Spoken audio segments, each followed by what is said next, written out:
स्वागत है आप सभी का आज के इस नए डीप डाइव सेशन में।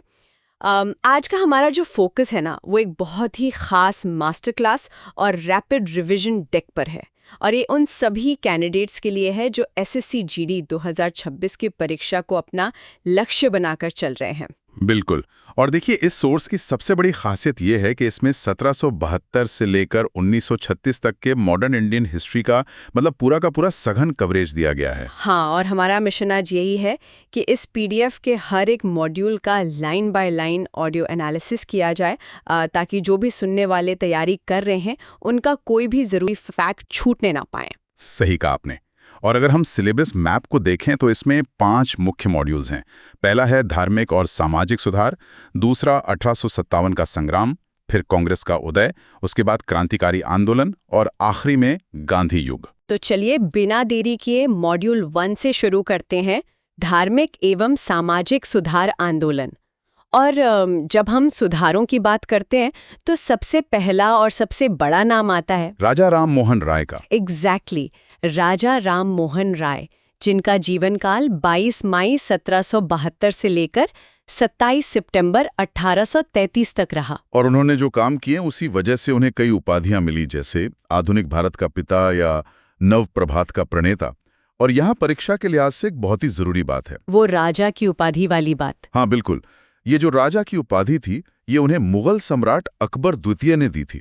और वहीं सुभाष चंद्र बोस ने उनके दूरदर्शी कामों को देखकर उन्हें युगदूत की उपाधि दी थी। और उनके विचारों को लोगों तक पहुंचाने का काम उनकी किताबों और पत्रिकाओं ने किया, जैसे उनकी मशहूर बंगाली पत्रिका संवाद कौमुदी और अंग्रेजी में ब्रह्मनिकल मैगजीन। साथ ही प्रीसेप्ट्स ऑफ जीसस नाम की किताब भी उन्होंने ही लिखी थी। अगर हम उनकी बनाए गए संस्थानों की टाइमलाइन देखें तो वो बहुत तेजी से आगे बढ़ी। 1809 में उनकी किताब तुहफातुल मुवाहिदीन आई, जिसने एकेश्वरवाद का समर्थन किया। फिर 1814 में उन्होंने आत्मीय सभा बनाई और उसकी ठीक 2 साल बाद 1816 में वेदांत सोसाइटी।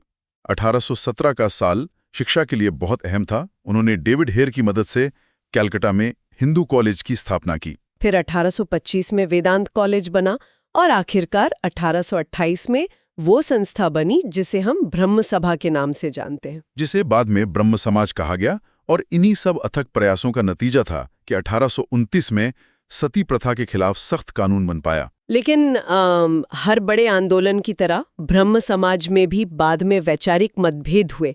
1865 में इसका विभाजन हो गया, है ना? जी हाँ, 1865 में एक तरफ केशव चंद्र सेन थे, जिन्होंने भारतीय ब्रह्म समाज का नेतृत्व किया और बाल विवाह का जमकर विरोध किया। और दूसरी तरफ देवेंद्रनाथ टैगोर थे, जिनका धड़ा आदि ब्रह्म समाज कहलाया।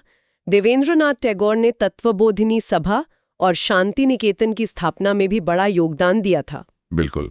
अब अगर हम महाराष्ट्र की तरफ चलें तो 1867 में आत्माराम पांडुरंग ने प्रार्थना समाज की स्थापना की।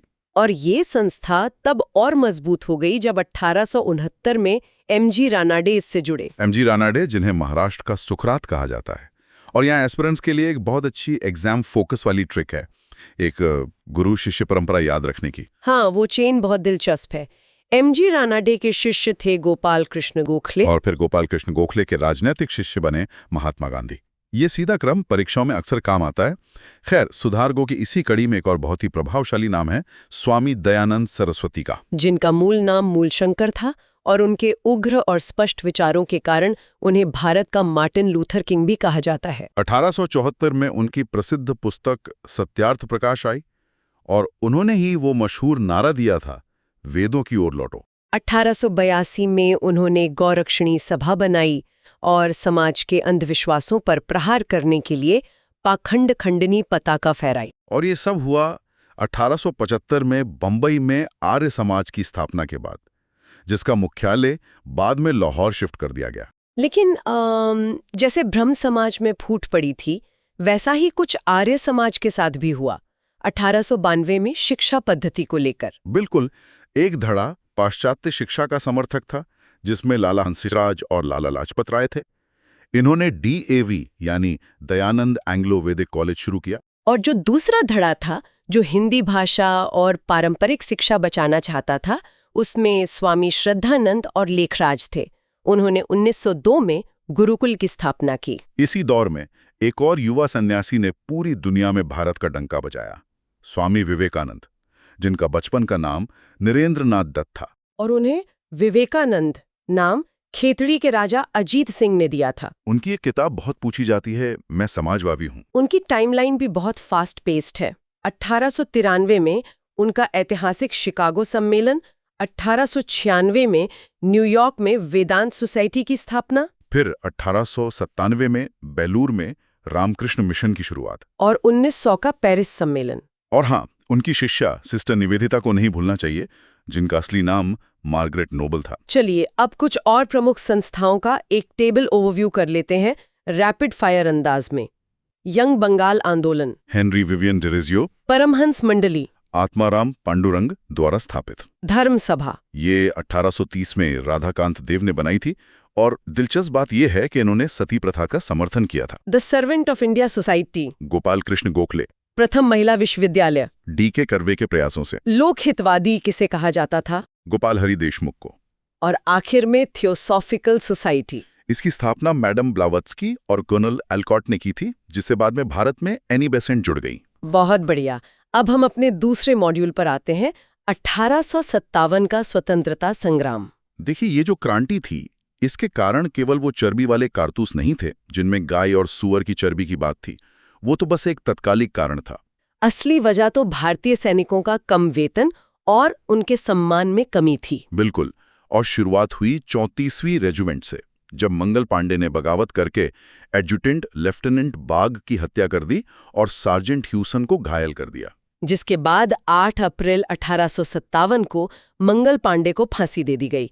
इस घटना ने आग में घी का काम किया और 10 मई को मीरठ से खुली बगावत हो गई। 11-12 मई तो बागियों ने दिल्ली पर अधिकार कर लिया और बहादुर शाह जफर को भारत का सम्राट घोषित कर दिया। एग्जाम स्पॉटलाइट के नजरिए से देखें तो इस क्रांति का प्रतीक कमल और चपाती था, और उस समय ब्रिटिश वाइसरॉय कैनिंग था। ब्रिटेन की महारानी विक्टोरिया थी और वहां के प्रधानमंत्री पामस्टन थे। और जो दिल्ली का विद्रोह था, उसे ब्रिटिश अधिकारियों निकोलसन और हडसन ने कुचला था। अब उन प्रमुख केंद्रों और उनके नेतृत्वकर्ताओं की बात करते हैं जो अक्सर मैच द फॉलोइंग सवालों में आते हैं। अवध या लखनऊ में कौन था? वहां बेगम हजरत महल थी और उनका सामना ब्रिटिश कमांडर कैंपबेल से हुआ। कानपुर में? कानपुर में नाना साहब और तात्या टोपे मोर्चे पर थे। यहां भी दमनकर्ता कैंपबेल ही था।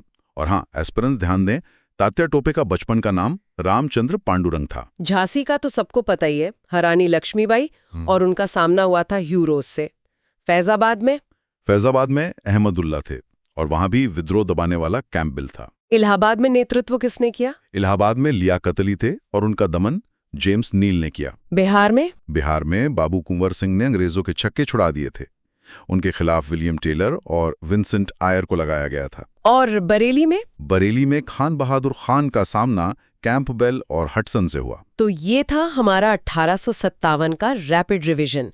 अब बढ़ते हैं मॉड्यूल 3 की ओर, भारतीय राष्ट्रीय कांग्रेस यानी INC।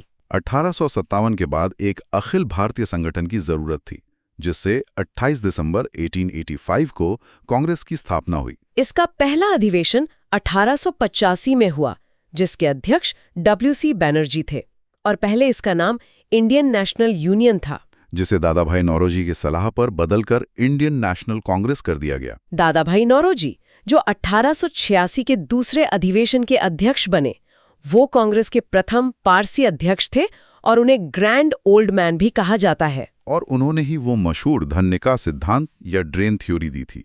उनकी किताब पॉवर्टी एंड अनब्रिटिश रूल बहुत ऐतिहासिक है। 1888 का चौथा अधिवेशन भी खास था क्योंकि जॉर्ज यूले पहले अंग्रेज अध्यक्ष बने जो किसी सरकारी पद पर नहीं थे। अब अगर हम 1896 से 1931 तक के सफर को देखें तो ये जागरण और स्वराज का दौर था। 1896 के कलकत्ता अधिवेशन में, जिसके अध्यक्ष रहीमतुल्ला सयानी थे, पहली बार बंकिम चंद्र चटर्जी का वंदे मातरम गाया गया था। और 1907 के सूरत अधिवेशन में रासबिहारी घोष की अध्यक्षता में कांग्रेस गरम दल और नरम दल में बंट गई। इसे सूरत विभाजन कहते हैं। 1911 में पंडित बिशन नारायण की अध्यक्षता में पहली बार राष्ट्रगान गाया गया। फिर 1916 में लखनऊ अधिवेशन आया।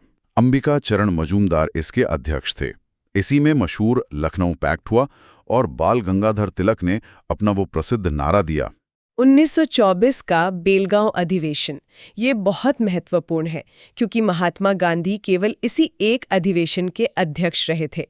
इसमें अस्पृश्यता के अंत का संकल्प लिया गया। उसके अगले ही साल 1925 के कानपुर अधिवेशन में सरोजनी नायडू अध्यक्ष बनी। वो प्रथम भारतीय महिला अध्यक्ष थीं और वहीं पहली बार ध्वज वंदना गाई गई। फिर आता है 1929 का लाहौर अधिवेशन। जेएल नेहरू की अध्यक्षता में पूर्ण स्वराज का प्रस्ताव पारित हुआ और 26 जनवरी 1930 को स्वतंत्रता दिवस मनाने का फैसला हुआ। और 1931 के कराची अधिवेशन में, जहां सरदार पटेल अध्यक्ष थे, पहली बार मूल अधिकारों की मांग रखी गई और गांधी-इरविन समझौते का समर्थन किया गया। यहाँ महिला अध्यक्षों को याद रखने के लिए एक बहुत ही शानदार ट्रिक बॉक्स है जिसके बारे में हम बात कर रहे थे। जी बिल्कुल।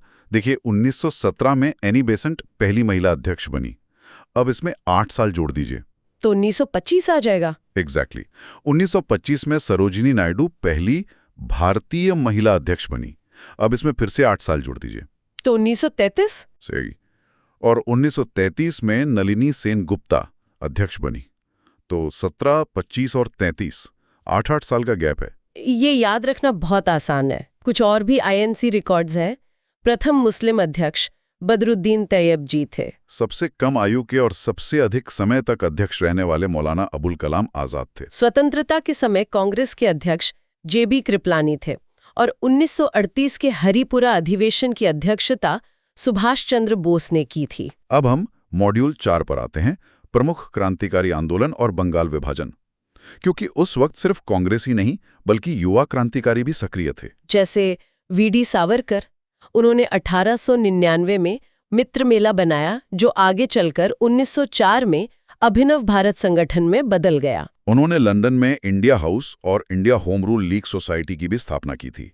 इसी दौर में 1905 का बंगाल विभाजन हुआ। उस समय वाइसराय कर्जन था और विभाजन का प्रस्ताव एंड्रयू फ्रेजर का था। 19 जुलाई को घोषणा हुई और 16 अक्टूबर को इसे लागू कर दिया गया। उस दिन को पूरे बंगाल में शोक दिवस और राखी दिवस के रूप में मनाया गया। 7 अगस्त को ही भयंकर स्वदेशी आंदोलन शुरू हो गया था, जिसके दबाव में 1911 में बंगाल विभाजन रद्द करना पड़ा। विदेशों में भी आजादी की अलग जग रही थी। 1913 में सैन फ्रांसिस्को में गदर पार्टी की स्थापना हुई, जिसके संस्थापक लाला हरदयाल और सोहन सिंह भाखना थे। उन्होंने हिंदुस्तान गदर नाम का पत्र भी निकाला था। और फिर 1914 की कामागाटा मारू घटना, जहां 376 यात्रियों वाले जहाज को कनाडा में प्रवेश करने से रोक दिया गया था, जो एक बड़ा नस्ली विवाद बना। भारत के अंदर 1916 में होम रूल लीग की स्थापना हुई। अप्रैल में पुणे से बाल गंगाधर तिलक ने इसकी शुरुआत की और सितंबर में मद्रास से एनी बेसेंट ने कमान संभाली। और अब हम पहुंचते हैं अपने आखिरी और सबसे बड़े मॉड्यूल पर, मॉड्यूल 5, गांधी युग। महात्मा गांधी 1869 में उनका जन्म हुआ। उनके परिवार में उनके पिता, माता, पत्नी और 4 पुत्र थे। और कैंडिडेट्स ध्यान दें, उनके एक दत्तक पुत्र भी थे, जमनालाल बजाज, और महादेव देसाई और प्यारेलाल उनके निजी सचिव थे। उनका साहित्य बहुत विशाल है। उनकी आत्मकथा, माय एक्सपेरिमेंट विद ट्रूथ और हिंद स्वराज जैसी किताबें बहुत प्रसिद्ध हैं। समाचार पत्रों की बात करें तो उन्होंने इंडियन ओपिनियन, यंग इंडिया और हरिजन प्रकाशित किए। उन्हें कई नाम दिए गए थे। सुभाष चंद्र बोस ने उन्हें राष्ट्रपिता कहा, जेएल नेहरू उन्हें बापू कहते थे और रवींद्रनाथ टैगोर ने उन्हें महात्मा की उपाधि दी। विंस्टन चर्चिल ने उन्हें फकीर कहा था और माउंटबेटन ने उन्हें वन मैन बाउंड्री फोर्स का नाम दिया था। उनके राजनीतिक सफर की शुरुआत दरअसल दक्षिण अफ्रीका से हुई थी, 1893 में, जब वो वहां गए और वो ट्रेन वाली घटना हुई। 1894 में उन्होंने नेटाल कांग्रेस बनाई। बीच में 1901 में वो भारत आकर कांग्रेस अधिवेशन में शामिल भी हुए थे। फिर 1904 में फीनिक्स आश्रम और 1906 में टॉल्स्टॉय फार्म की स्थापना की। आखिरकार 9 जनवरी 1915 को वो भारत लौट आए और इसीलिए हम आज प्रवासी भारतीय दिवस मनाते हैं। एक बहुत ही रोचक तथ्य यह है कि उन्होंने अनटू द लास्ट किताब का सर्वोदय नाम से अनुवाद किया था और भूख हड़ताल की प्रेरणा भी उन्हें वली से मिली थी। भारत में उनके जन आंदोलनों का क्रम बहुत अहम है। सबसे पहले 1917 का चंपारण सत्याग्रह, जो नील की खेती के खिलाफ था, और ये भारत में उनका प्रथम सविनय अवज्ञा आंदोलन था। फिर 1918 में अहमदाबाद मिल हड़ताल हुई। 35% प्लेग बोनस के लिए, और ये उनकी पहली भूख हड़ताल थी। उसी साल 1918 में खेड़ा सत्याग्रह हुआ। सूखा पड़ने के बावजूद किसानों से लगान मांगा जा रहा था। ये उनका प्रथम असहयोग था। इसके बाद 1919 से 22 तक खिलाफत आंदोलन चला। जिन्ना और मालवीय जी के विरोध के बावजूद गांधी जी इसके अध्यक्ष बने। और 1920 में देशव्यापी असहयोग आंदोलन शुरू हुआ। लेकिन 4 फरवरी 1922 को हुए चौरी चौरा कांड के कारण गांधी जी ने आहत होकर 12 फरवरी को इस आंदोलन को स्थगित कर दिया था, जिसके बाद राजनीतिक सन्नाटे को तोड़ने के लिए 1923 में CR दास और मोतीलाल नेहरू ने स्वराज पार्टी बनाई। फिर आता है इतिहास का एक और बड़ा पन्ना, दांडी मार्च। 12 मार्च से 6 अप्रैल 1930 तक। साबरमती से दांडी तक का 385 किलोमीटर का ये सफर 78 स्वयंसेवकों के साथ 24 दिन में पूरा हुआ। अमेरिकी पत्रकार वेब मिलर ने इसे कवर किया था। और इसे पूरे देश का समर्थन मिला। खान अब्दुल गफ्फार खान, यदुनाग और राजगोपालाचारी जैसे नेताओं ने इसे अलग अलग हिस्सों में मजबूत किया। और इन सब संघर्षों के बीच 1936 में महाराष्ट्र में सेवाग्राम आश्रम की स्थापना हुई। तो 1772 से लेकर 1936 तक का ये सफर वाकई बहुत सघन और ज्ञानवर्धक रहा है। बिल्कुल। SSC GD 2026 की तैयारी कर रहे छात्रों के लिए इस ऑडियो को बार बार सुनना बहुत फायदेमंद रहेगा, क्योंकि निरंतर अभ्यास ही सफलता की कुंजी है। और जाते जाते गहरी बात सोचना बहुत जरूरी है। देखिए, इतिहास के पन्नों में दर्ज सिर्फ नाम या साल नहीं है जी, ये वो आम लोग थे जिन्होंने भारी दबाव और विपरीत परिस्थितियों में असाधारण फैसले लिए।